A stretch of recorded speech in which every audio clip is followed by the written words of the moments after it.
नमस्कार, आप देख रहे हैं हर खबर और मैं हूं आपके साथ अमित शर्मा। वक्त है अपने उत्तर प्रदेश का और इस वक्त की एक बड़ी खबर आपको हम बता रहे हैं।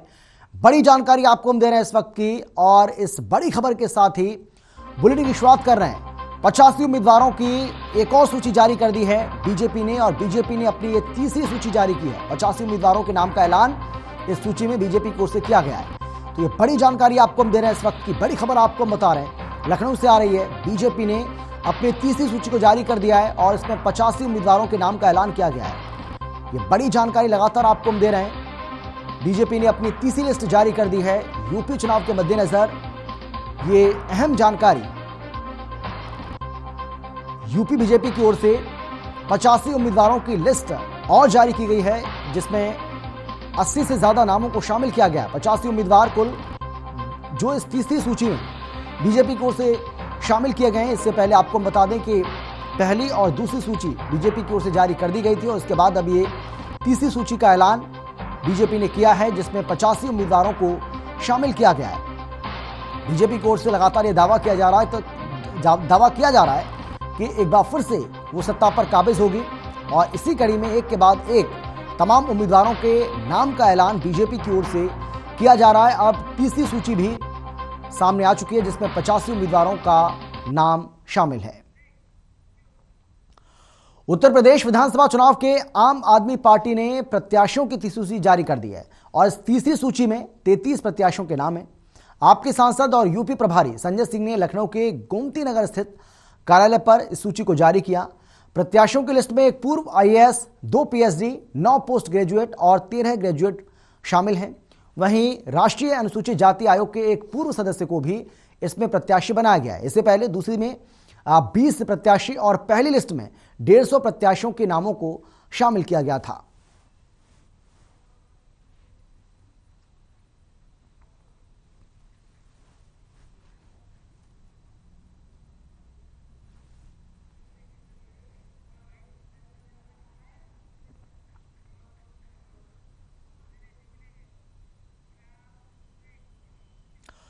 उत्तर प्रदेश विधानसभा चुनाव से पहले बीजेपी नए कलेवर में है। बीजेपी अपने कामों को लोगों तक पहुंचाने के लिए डिजिटल माध्यम से भी जुड़ रही है, और इसी कड़ी में बीजेपी ने स्लोगन लॉन्च किया है। योगी आदित्यनाथ ने लखनऊ बीजेपी का थीम स्लोगन सोच ईमानदार काम दमदार को लॉन्च किया।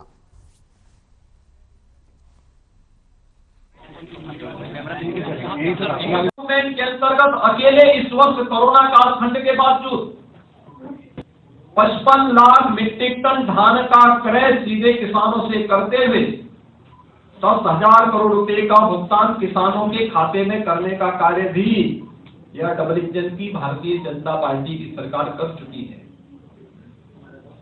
एमएसपी का लाभ भारतीय जनता पार्टी की सरकार ने किसानों को दिया, और प्रदेश की बेटियों और माताओं को सुरक्षा का बेहतर वातावरण भी भारतीय जनता पार्टी की सरकार ने दिया।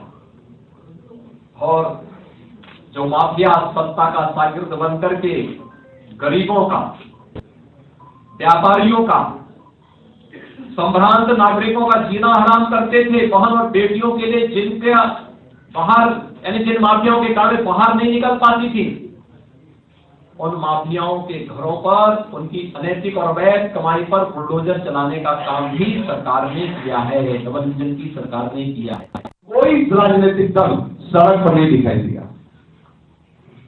आयुष्मान भारत, गरीब से लोग मर जाते थे, बीमारी से मर जाते थे, उस गरीब का कोई पुरसा हाल नहीं रहता था। साहूकार से यदि रुपया ले लिया तो साहूकार को वापस करने में उसकी जिंदगी कई पीढ़ी निकल जाती थी। लेकिन मोदी सरकार और आदरणीय योगी जी के परिश्रम के कारण सभी गरीबों को 5 लाख का आयुष्मान कार्ड देने के किसी ने काम किया है तो केंद्र की सरकार और राज्य सरकार ने किया है। 30,000 से ज्यादा पंचायत में बुंदेलखंड में जीत का आदित्य महिला है, मेरी गगरी फूट जाए, मेरा खत्म मर जाए लेकिन गगरी न फूटे। आज बुंदेलखंड में और राज्य के अंदर 30,000 घरों में स्वच्छ पानी नल के माध्यम से, नल से स्वच्छ जल, और 11 पंचायत 30,000 पंचायतों में घर घर में पानी पहुंचाने का किसी ने काम किया मित्रों, केंद्र सरकार और राज्य सरकार, योगी सरकार ने। यूपी में होने वाले विधानसभा चुनाव को लेकर वाह पलटवार का सिलसिला में बदस्तूर जारी है। सीएम योगी ने ट्वीट कर विरोधियों पर निशाना साधा। सीएम ने लिखा कि जिनका मूल चरित्र ही अलोकतांत्रिक है, आपराधिक वंशवादी हों, उनके मुंह से लोकतंत्र और विकास की बात हास्यास्पद है। विधानसभा चुनाव प्रत्याशियों की सूची सपा के दंगाई प्रेमी और तमंचावादी होने की पुष्टि करती है।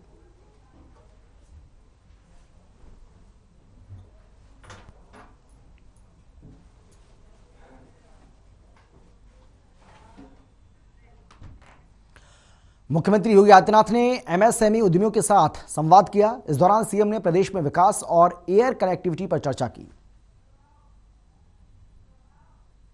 यह मेरठ को प्रयागराज से जोड़ेगा और बलिया लिंक एक्सप्रेसवे तथा लखनऊ कानपुर एक्सप्रेसवे पर कार्य भी युद्ध स्तर पर आगे बढ़ रहा है।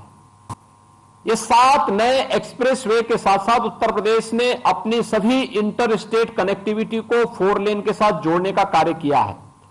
हमारी नेपाल के साथ जुड़े हुए बिहार, झारखंड, छत्तीसगढ़, मध्य प्रदेश, राजस्थान, उत्तराखंड, हरियाणा या फिर दिल्ली से जो भी हमारी कनेक्टिविटी होगी, सड़क कनेक्टिविटी को हम लोगों ने 4 लेन के साथ जोड़ने का कार्य किया है। हर जिला मुख्यालय 4 लेन के साथ जुड़ेगा।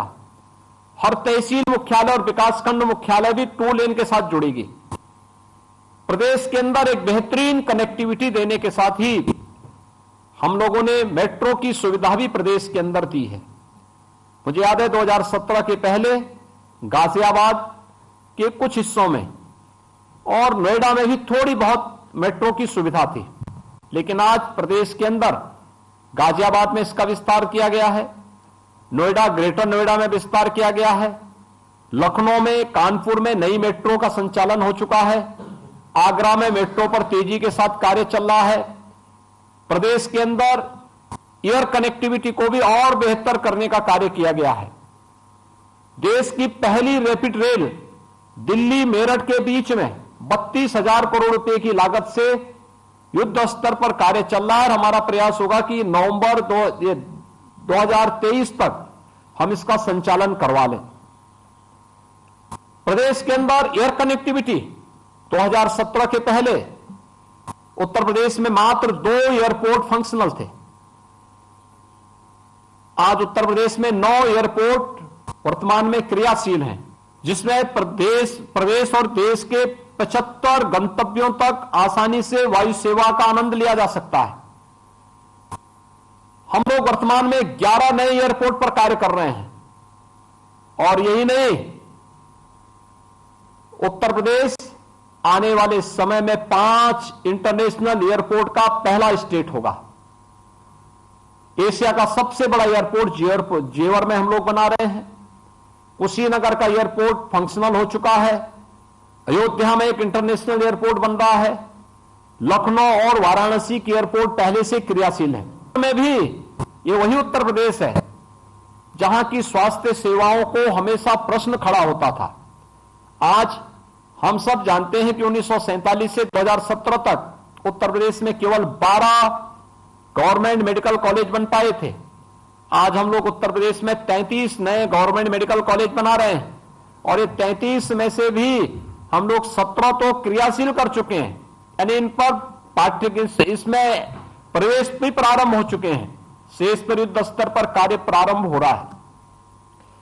उत्तर प्रदेश की ये जो इंफ्रास्ट्रक्चर को बढ़ाने की व्यवस्था है, यह भी हम लोगों ने 5 वर्षों के अंदर प्रदेश की नई कार्य पद्धति को दिखाते हुए प्रदेश के प्रत्येक नागरिक के जीवन में परिवर्तन लाने के उद्देश्य से किया। उत्तर प्रदेश में पावर की सप्लाई आप सब जानते हैं। उत्तर प्रदेश से आप जुड़े हैं, आप अपने आप में एक व्यक्ति नहीं, अपने आप में एक संस्था है। आपके साथ स्वयं भी हजारों लोग जुड़े हुए हैं। आपने उनकी दिनचर्या को देखा होगा। विद्युत के अभाव में उनके कार्य पद्धति पर पड़ने वाले प्रतिकूल प्रभाव को भी महसूस किया होगा, लेकिन आज बिना भेदभाव के 24 घंटे की विद्युत की आपूर्ति उत्तर प्रदेश में हम लोग कर रहे हैं। पहले यही उत्तर प्रदेश था जिसमें 2 घंटे 4 घंटे बामुश्किल बिजली मिलती थी और कब बिजली आएगी कोई पता नहीं था। लेकिन ये आज उत्तर प्रदेश में हम 24 घंटे बिजली की आपूर्ति कर रहे हैं। हर घर नल की योजना में अब तक 30,000 गांवों में पानी की व्यवस्था हम लोग घर घर नल तक कर रहे हैं और इसको हम लोग शीघ्र 50,000 गांवों तक पहुंचाने की कार्रवाई को आगे बढ़ा रहे हैं। स्मार्ट सिटी मिशन में कार्य करने का हो या अमृत योजना के अंतर्गत नगरीय क्षेत्रों में बुनियादी सुविधाओं का विस्तार करने का हो, ग्रामीण क्षेत्र में बैंकिंग सेवाओं के विस्तार का हो, प्रदेश के परंपरागत उद्यम एमएसएमई को प्रदेश के अंदर 1 डिस्ट्रिक्ट 1 प्रोडक्ट के नाम पर बढ़ा करके इसको तकनीक के साथ जोड़ने, इसको मार्केट के साथ जोड़ने, इसको बेहतरीन सुविधाओं से युक्त करके इसके प्रमोशन का हो, ये सभी कार्य प्रदेश के अंदर व्यवस्थित रूप में किए गए। यूपी समेत 5 राज्यों में चुनाव के दिन एक एक कर नजदीक आ रहे हैं। 10 फरवरी से यूपी में पहले चरण का मतदान शुरू हो जाएगा। इससे पहले सभी राजनीतिक पार्टियां अपने उम्मीदवारों की घोषणा भी कर रही हैं और धीरे धीरे अपना घोषणा पत्र भी जारी कर रही हैं। इसी कड़ी में शुक्रवार को कांग्रेस नेता राहुल गांधी और यूपी प्रभारी कांग्रेस महासचिव प्रियंका गांधी वाड्रा ने दिल्ली में युवा घोषणा पत्र जारी किया। पार्टी इसमें युवाओं के रोजगार, परीक्षा शुल्क और भर्तियों में ट्रांसपेरेंसी जैसे मुद्दों पर अपना नजरिया पेश किया है। इसे भर्ती विधान इसलिए कहा गया क्योंकि यूपी में सबसे बड़ी समस्या भर्ती की है। आज युवा दुखी है, त्रस्त है, क्वालिफाइड है, लेकिन उन्हें रोजगार नहीं मिलता है। हमारा यह प्रयास रहा है कि नौजवानों की हर समस्या इस भर्ती विधान में समाहित हो।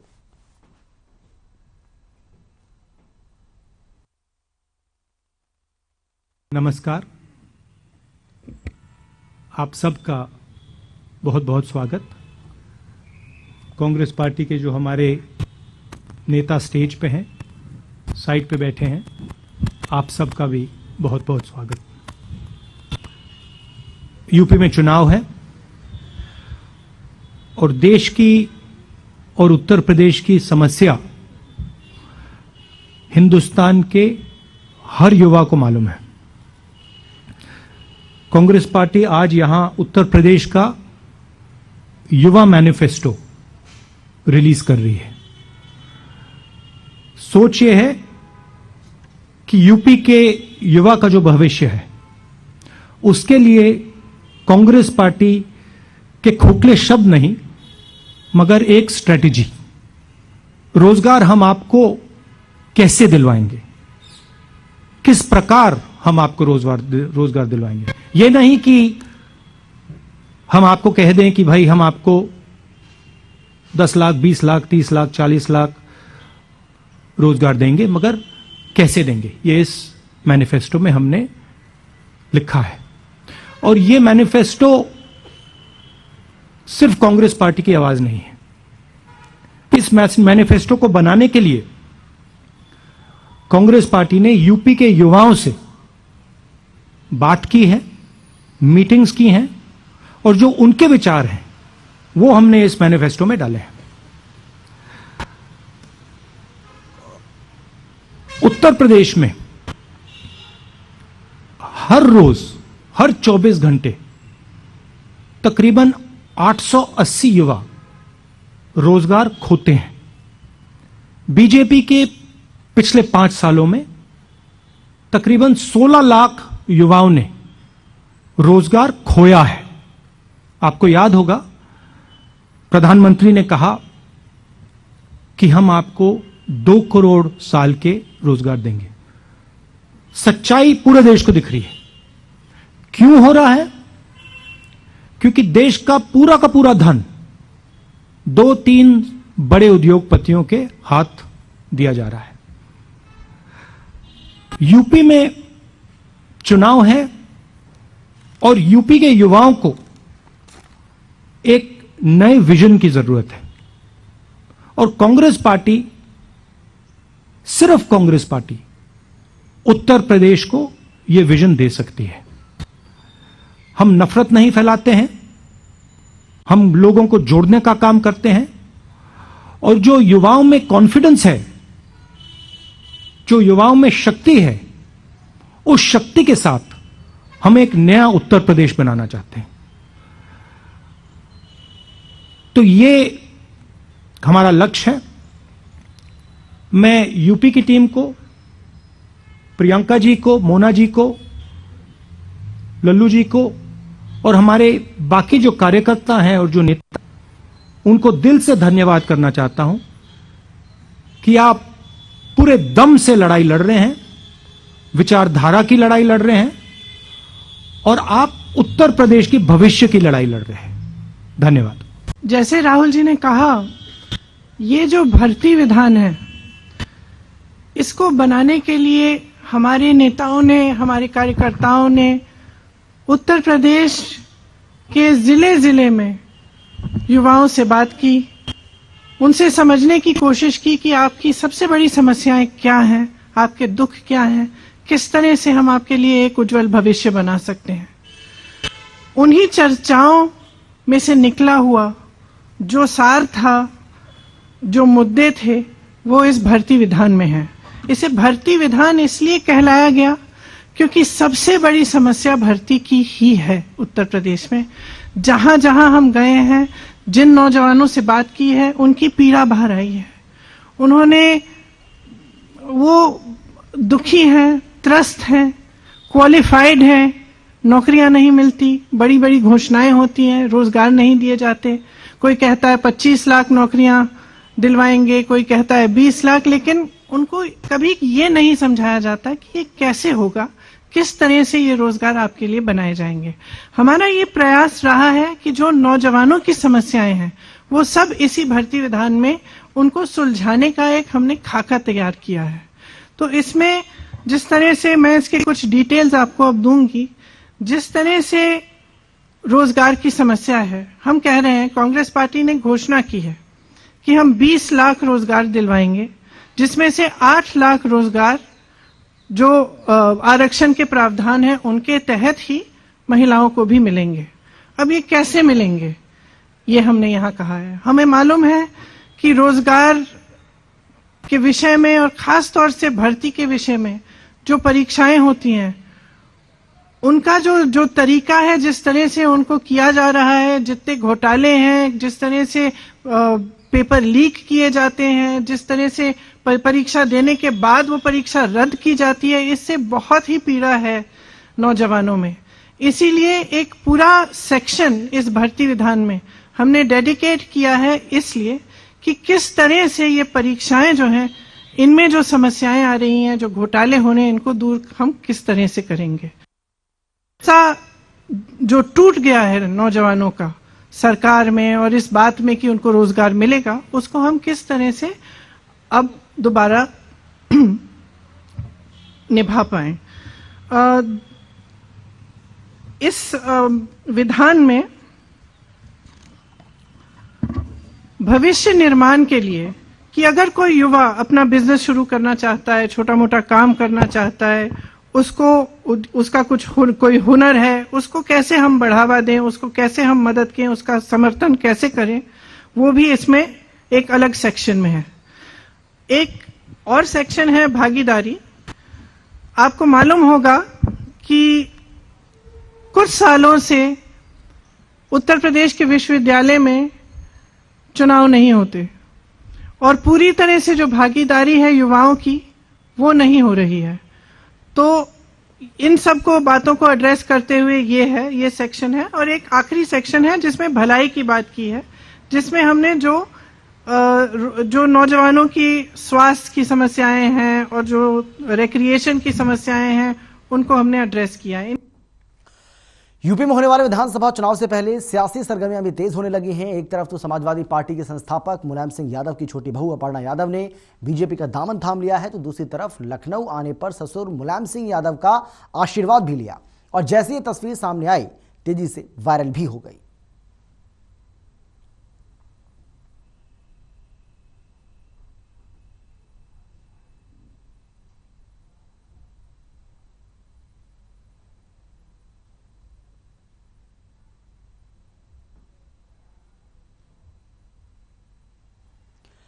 यूपी में अपनी सियासी जमीन तलाश रही आम आदमी पार्टी के प्रदेश प्रभारी संजय सिंह का बयान सामने आया है। उन्होंने कहा कि हमारे जवानों के सम्मान में अमर जवान ज्योति जल रही है और आज मोदी सरकार उसे बुझाने का काम कर रही है। अमर जवान ज्योति 50 साल से जल रही है। इसमें 1971 के युद्ध में शहीद हुए जवानों का अपमान है। बीजेपी अगर जवान के सम्मान में ज्योति का खर्च नहीं उठा पा रही है तो आप उसका खर्च उठाने के लिए तैयार हैं।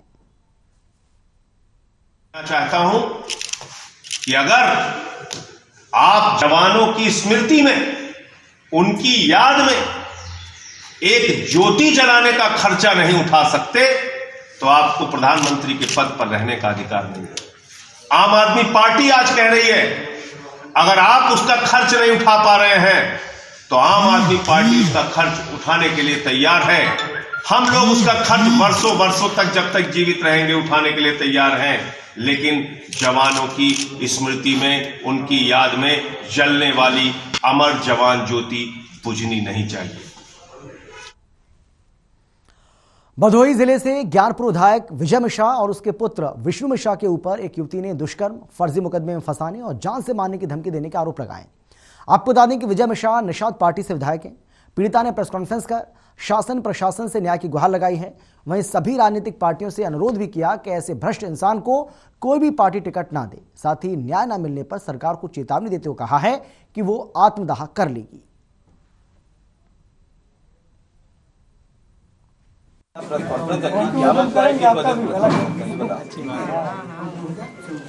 विधायक जी ने मेरे साथ दुष्कर्म किया था और सामूहिक दुष्कर्म कराया था। इसके लिए मैंने 1.5 साल पहले मैंने कंप्लेन किया था और उन्होंने मेरे ऊपर प्रेशर बनवाया कि मैं अपने केस को वापस कर लूं। इसलिए इन्होंने मेरे भाई के ऊपर और मेरे ऊपर मुंबई से 3 जगहों से फर्जी रेप का मुकदमा, नाबालिग के साथ दुष्कर्म का मुकदमा, मेरे ऊपर खुद ऊपर मुकदमा लिखवाया है।